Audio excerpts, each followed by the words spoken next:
Hello there, ghouls and goblins. Come, stay a while. I'm your casual crypt keeper Taylor. When I was young, I used to dream of living in space. I wanted to be like Luke Skywalker so bad, spend my days soaring through the galaxy on all sorts of sci-fi swashbuckling adventures. I didn't really end up doing that. I got his hair cut and that was enough. But living in space is not nearly as cool as Star Wars made it look. Let's strap ourselves in for countdown and get ready for the top 5 scary astronaut secrets you were never supposed to read about. Or hear about, because I'm going to be reading them to you. What do you think? Do you think you could shake it as a star sailor? Or are you happy with your boots on the ground? Hailing frequencies are open in the comment section down below. Number 5. Life on a space station is not nice. I like a lot of sci-fi stuff, and I think it would just be the coolest thing ever to live in space. Imagine being able to look down on the Earth, seeing it as just a beautiful blue marble. A lot of astronauts describe seeing the Earth as a transcendent experience. It's a shame that just about every other aspect of living on a space station is unimaginably bad. For example, I bet you didn't know that astronauts' gloves are so tightly sealed on them that frequently astronauts peel their fingernails off and they injure their fingers while taking them off. Ha, if you need a second to shake your willies out after that, I understand. Maybe you didn't know that most astronauts vomit soon after entering zero gravity for the first time, even if they've had plenty of simulator experience. Not made any better, of course, is the fact that, the vomit doesn't go anywhere except where you are, and then it's just floating like you're in the world's worst snow globe. Even just existing in space can be damaging to your body. Astronauts who spend extended time up in zero G report a huge loss of bone density. Obviously, there's not much in the way of plumbing aboard a space station. Astronauts shower, but not quite the way you'd expect. They use something similar to a squirt gun and a washcloth, a bit of a college dorm room throwback for you. Nothing but the finest. And of course, what do astronauts drink? Well, this one's pretty popular and common. You might know this. You have to make use of everything you have in space, so astronauts have little choice but to drink recycled urine as their drinking water. It's heavily processed and recycled into clean water, but I dare you, drink that and try not to think about how it's your coworkers' pee while you're knocking it back. And my friends, if you love what we do here and you want loads more stories of terror from beyond the stars, cryptids, ghouls, evil people, and lots more that can't be categorized, it's all here on Top 5 Scary. Subscribe and stay scared.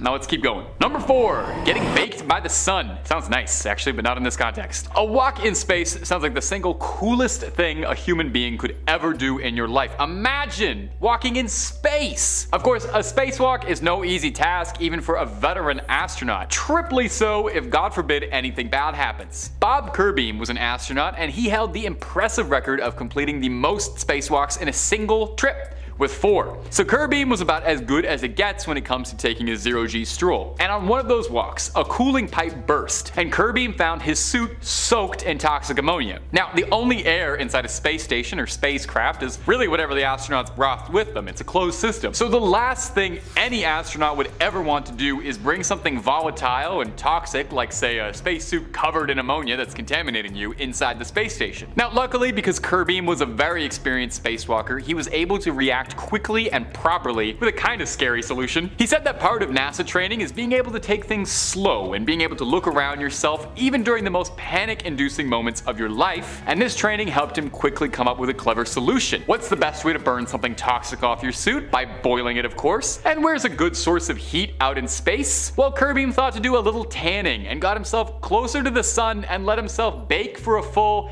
half hour to boil off the ammonia. I can't even imagine how surreal that experience must have been. Imagine sun tanning in front of the sun, just spread eagle, letting all the rays on you. The rest of the crew did their best to clean the suit and wore oxygen masks until they could be absolutely certain that nothing had made its way into the craft. It's a stark reminder of just how serious you have to take every single thing aboard a space station. There is no room for error. I'm sure there's some little laughs in between it all. Something as small as a little spill can be disastrous.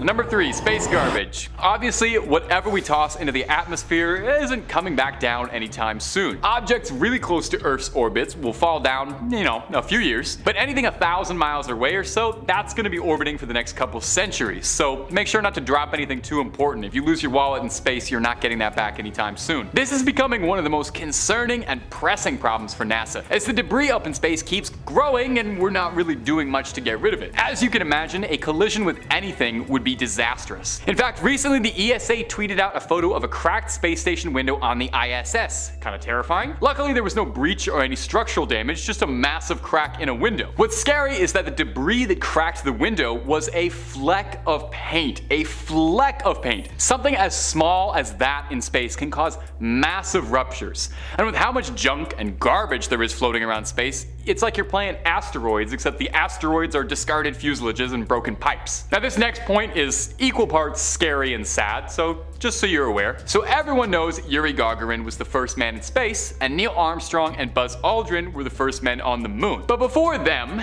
the brave cosmonauts were of a less human variety. Namely Laika, the Russian cosmodog, or Albert the space monkey, among others. Before we were feeling quite confident enough to send any of our best and brightest up into space, we decided we should try with our furry friends up there first. The trouble is, very few of our test animals ever made it back in one piece. Some burnt up on re-entry, some died in orbit, like poor Laika, who died of stress-induced panic upon being shot into space, which is pretty understandable. Most dogs I've ever met lose their entire mind getting in the backseat of a car, let alone being strapped into a rocket and fired out of the Earth's atmosphere at a breakneck pace. Now tragically, since not all of these animals ever made it to re-entry, some of them are still up there floating as a horrifying monument to the sacrifices we made to get to where we are. Rest in peace, Laika. You were taken too soon, you're gone, but you are never forgotten. Number 2, on-the-fly repair. Now oftentimes astronauts will have to do on-the-fly repairs while out in space, which can be both incredibly stressful and highly dangerous.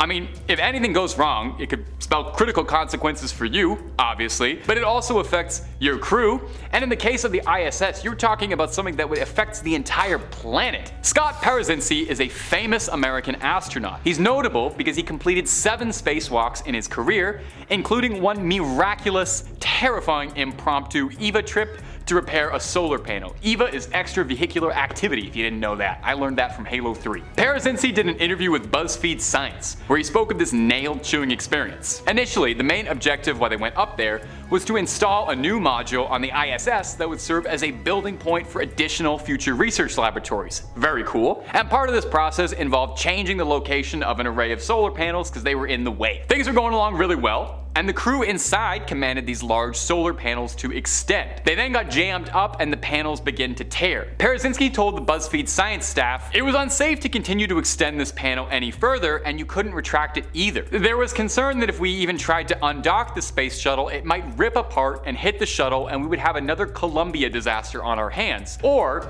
we would damage the ISS and we would have to have everyone evacuate. On the ground, Houston was rushing to try and come to a solution because obviously no one wants either of those things. And their solution was to have Parazynski take a spacewalk further from the safety of an airlock that anyone had ever done before. Parazynski explained though, that wasn't even what was stressing him out. Listen to this. There was a real danger that we could do even worse damage to the space station. And there was the potential of risk to myself, because if there was any metal-to-metal connection with the solar panel or arcing, it could actually electrocute me, or it could ignite the oxygen in my spacesuit. All of the tools I had to be specially insulated. The metal in my spacesuit had to be wrapped in tape. Thankfully, everything worked, and I still think it's one of NASA's greatest accomplishments. Whew.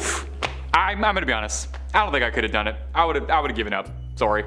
And number 1, crashing back into orbit. Returning to space is just as complicated as launching yourself into it. It's not as easy as just hoping you'll fall, what with the no gravity thing. Especially when something goes horrifically wrong, all it can take is one tiny little mistake to cause a huge disaster. Soyeon Yi was the first Korean in space, and after what seemed like a pretty good mission to the ISS, she boarded a Soyuz spacecraft alongside 2 other astronauts. Now, as they were returning home, there were some problems with the detachment of the Soyuz capsule, and then the ship had the wrong trajectory. The ship's onboard computers switched them to a ballistic re-entry method, which is a backup method that uses atmospheric drag, but ensures that the heat shield is still protecting inhabitants of the castle. And if you know what that means, let me know. I just read those pretty words on NASA's website and read them for you here. The capsule was coming in far too fast and hot, and they were not even remotely on their course for re-entry. They ended up careening and crash landing 260 miles away from their landing zone in Kazakhstan. Miraculously though, and thankfully,